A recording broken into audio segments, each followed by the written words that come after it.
Good day, everyone. My task is to discuss to you the last topic in Module 1, Lesson 2, Technological Development in Africa, located on page 21 of our module. Despite suffering through the horrific system of slavery, sharecropping, and the Jim Crow era, early African Americans made countless contributions to science and technology. This lineage and culture of achievement, though, emerged at least 40,000 years ago in Africa. Unfortunately, few of us are aware of these accomplishments, as the history of Africa beyond ancient Egypt is seldom publicized. Sadly, the vast majority of discussions on the origins of science include only the Greeks, Romans, and other whites.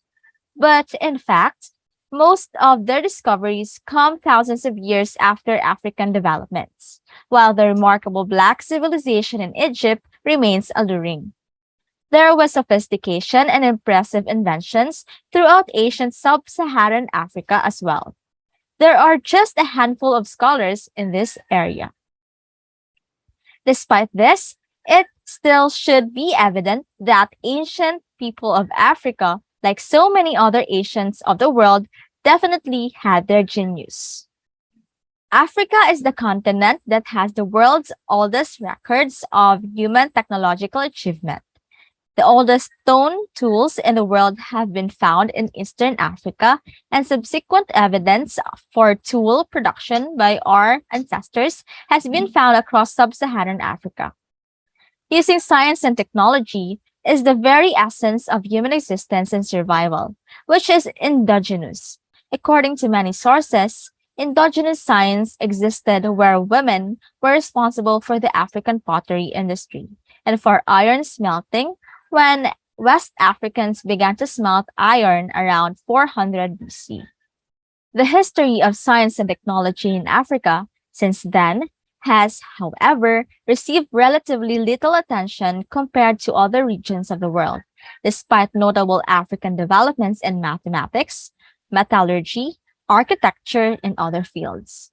In Nairobi, homegrown was developed, and there are many big companies in the world have found out that Africa has fertile lands which are necessary for scientific and technological developments. To know more, let us dig deeper in those respective fields. First, we have mathematics. Surely, only a few of us know that many modern high school level concepts in mathematics there were first developed in Africa, as was the first method of counting. More than 35,000 years ago, Egyptians scripted textbooks about math that included division and multiplication of fractions and geometric formulas to calculate the area and the volume of shapes. Distances and angles were calculated, algebraic equations were solved, and mathematically based predictions were made of the size of floods of the Nile. The ancient Egyptians considered a circle to have 360 degrees and estimated pi at 3.16. 8,000 years ago, people in present-day Zaire developed their own numeration system, as did Yoruba people in what is known now Nigeria. The Yoruba system was based on units of 20 instead of 10 and required an impressive amount of subtraction to identify different numbers. Scholars have lauded this system as it required much abstract reasoning. Next, we have astronomy. Several ancient African cultures birthed discoveries in astronomy. Many of these are foundations on which we still rely today, and some were so advanced that their mode of discovery still cannot be understood. Egyptians charted the movement of the sun and constellations and the cycles of the moon. Third is metallurgy and tools. Many advances in metallurgy and tool making were made across the entirety of ancient Africa.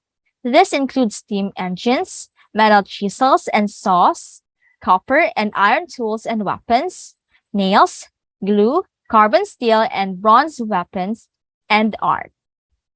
Advances in Tanzania, Rwanda, and Uganda between 1,500 and 2,000 years ago surpassed those of Europeans then and were astonishing to Europeans when they learned of them.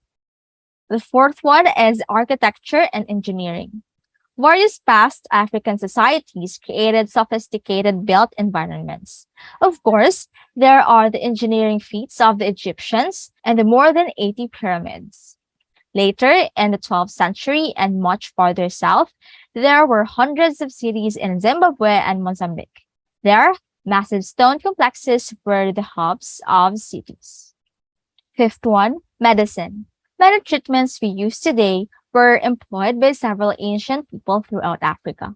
Before the European invasion of Africa, medicine in what is now Egypt, Nigeria, and South Africa, to name just a few places, were or was more advanced than medicine in Europe. Medical procedures performed in ancient Africa before they were performed in Europe include vaccination, autopsy, limb traction and broken bone setting, bullet removal, brain surgery, skin grafting, filling of dental cavities, installation of false teeth, what is now known as cesarean section, anesthesia, and tissue cauterization. In addition, African cultures perform surgeries under antiseptic conditions universally when this concept was only emerging in Europe. Then we have navigation. Most of us learned that Europeans were the first to sail to the Americas. However, several lines of evidences suggest that ancient Africans sailed to South America and Asia hundreds of years before Europeans.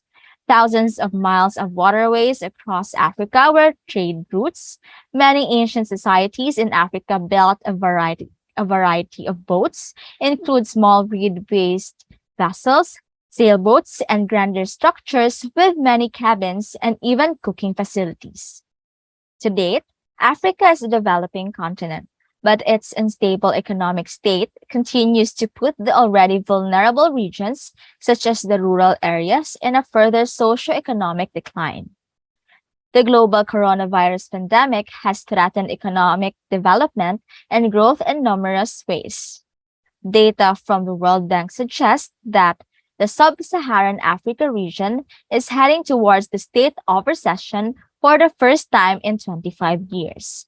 The gross domestic product or GDP growth is projected to fall sharply, particularly in South Africa, Nigeria, and Angola, which are the region's largest economies. However, there's great potential to overcome the economic challenges, and the answer lies with digitalization and technology.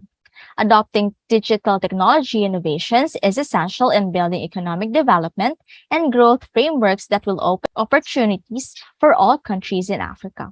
In fact, digital literacy and implementation have become high priority solutions for any country that's looking to shift its economic trajectory and boost the lives of millions of citizens.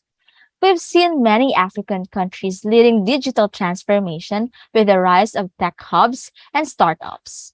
The goal of ensuring that this emerging market thrives and impacts economic development and growth.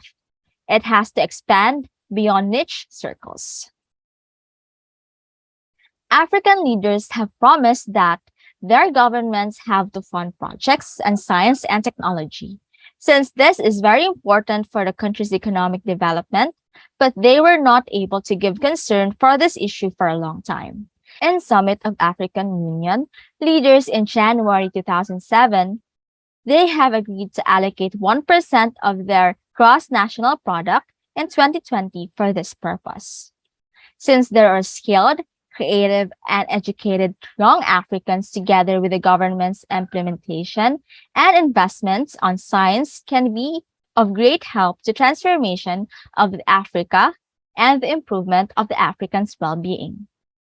Technology and science, if used to its fullest potential, has the ability to change business operations and drive economic development and growth in countries that need this the most. Africa is a developing continent with growth potential, and technology and science is the key to unlocking that and guaranteeing a better future for the population of each country. If you want to know more about the topic, you may browse the following references or sources. That concludes my report. Thank you for watching and have a great day.